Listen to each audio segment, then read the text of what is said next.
1500 కోట్లలో ప్రజలకి చేరేది 200 కోట్లు. అంటే ఈ బియ్యం 50 రూపాయలు కేంద్ర ప్రభుత్వం ఉంది, రాష్ట్ర ప్రభుత్వం ఉంది కలిపి అయ్యే ఖర్చు 50 రూపాయలు. ఇప్పుడు అసలు రాష్ట్ర ప్రభుత్వం ఏం పెట్టట్లా, ఓన్లీ కేంద్ర ప్రభుత్వమే పెడుతోంది. 50 రూపాయలు పెట్టి కొన్న బియ్యాన్ని 10 రూపాయలకి అమ్మేస్తున్నారు. ఎందుకు? దాని వాల్యూ తెలియదు కాబట్టి. దాని వాల్యూ తెలుసుంటే అమ్మేవాళ్ళు కాదు. దీనికి పరిష్కారం ఏంటి? తెలంగాణ ప్రభుత్వం తరహాలో సన్న బియ్యం పెట్టడం. జనం తింటున్నారు సన్న బియ్యం.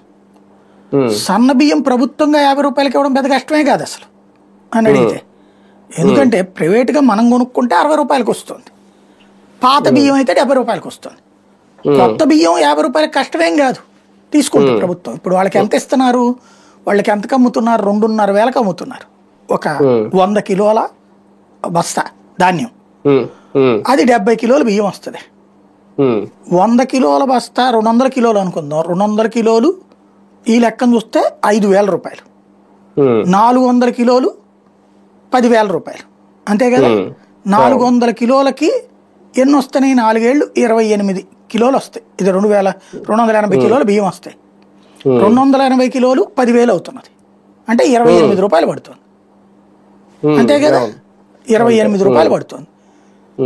28 రూపాయలకి తీసుకుంటానికి ఏం బాధ నీకు ప్రభుత్వానికి? 28 రూపాయలు ఇప్పుడు రైతులకు అక్కడ ఇవ్వాల్సిందే అంత లెక్క ప్రకారం ధాన్యం కనీస మద్దతు ధర.